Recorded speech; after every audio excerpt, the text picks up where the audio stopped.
Hai ini yang tua. Kita lanjutkan dialog kita. Anda meyakini Allah itu maha besar dan maha kuat. Bisakah dia menciptakan sesuatu yang lebih besar darinya? Pemirsa, ini adalah pertanyaan dari orang yang anti Tuhan, yang sengaja dibuat untuk menggoyahkan keyakinan kita dan untuk mengolok-olok agama kita. Jika dijawab bisa, maka dia akan mengejek dan berkata, oh ternyata ada yang lebih besar dari Allah. Jika kita menjawab tidak, mereka juga akan mengejek dan berkata, loh katanya Allah serba bisa, ini kok gak bisa? Nah, sekarang aku ingin bertanya, seberapa besar cintamu kepada keluargamu? Sangat besar. Mana yang lebih besar dari gunung? Besar cintaku tidak bisa dibandingkan dengan benda. Cinta adalah perasaan dan gunung adalah material. Perasaan tidak bisa diukur dengan material. Jika demikian, kemahabesaran Allah jangan kau ukur dengan benda kapundung. Karena kemahabesarannya adalah suatu kemampuan yang tak terbatas, yang tidak bisa diukur dengan material. Benda punya batas dan bisa diukur. Sedangkan kemahabesaran Allah bukanlah benda, bukanlah material. Namun benda-benda yang ada di alam semesta ini, itu adalah sebagai bukti dari kemahabesarannya. Bodoh jika benda kau bandingkan dengan yang bukan benda. Sedangkan kilogram saja dengan kilometer adalah dua hal yang berbeda. Dan keduanya tidak bisa disamakan. Kau pun tak bisa membandingkan besar jiwamu dengan besar otakmu. Atau luas akalmu dengan lebar jidatmu. Makanya ada pepatah, dalamnya laut dapat diukur, dalamnya cinta siapa yang tahu. Maka jangan kau coba-coba mengukur kemampuan Allah jika kau tak ingin kelihatan dungu. Bagaimana? Apa kau masih punya pertanyaan?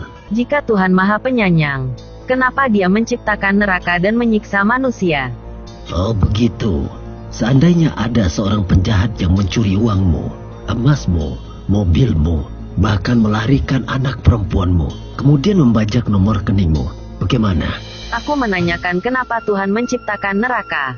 Jangan balik bertanya. Kau jawab dulu pertanyaanku. Aku menjawab pertanyaanmu dengan pertanyaanku. Baiklah, tentu aku akan melaporkannya ke polisi. Setelah kau lapor ke polisi, tiba-tiba dia mati, sedangkan polisi tidak akan menangkap mayat, dan mayat bebas dari hukum.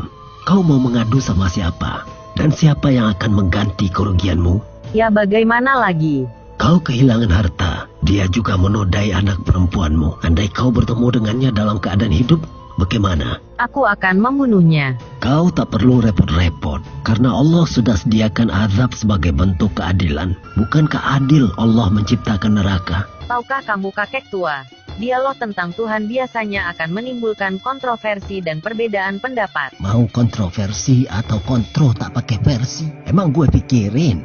Yang jelas, aku menjawab pertanyaan yang sering dilontarkan untuk memojokkan keyakinan kami.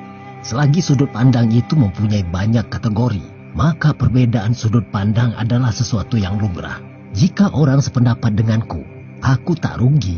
Jika ada yang tidak sependapat dengan aku tak untung.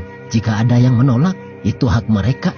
Jika ada yang menghujat, aku tak akan membuang waktu untuk melayani celetukan mereka. Kita tak bisa memaksa hujan untuk membasahi seluruh tanah. Kita pun tak kuasa memerintah matahari untuk menyinari seluruh bumi. You understand? Baiklah, nanti kita lanjutkan. Aku tidak mau kalah. Silahkan saja, tapi tidak semua pertanyaan dan tanggapan yang harus aku jawab. Karena ada pertanyaan yang sebenarnya dia tahu jawabannya, tapi tetap diajukan untuk menguji-nguji kecerdasan orang. Ada celetukan yang seolah menunjukkan bahwa dia lebih pintar. Perlu diketahui, video ini bukan ajang untuk unjuk kepintaran atau mencari menang dan kalah. Aku membuatnya berdasarkan pengalaman pribadiku.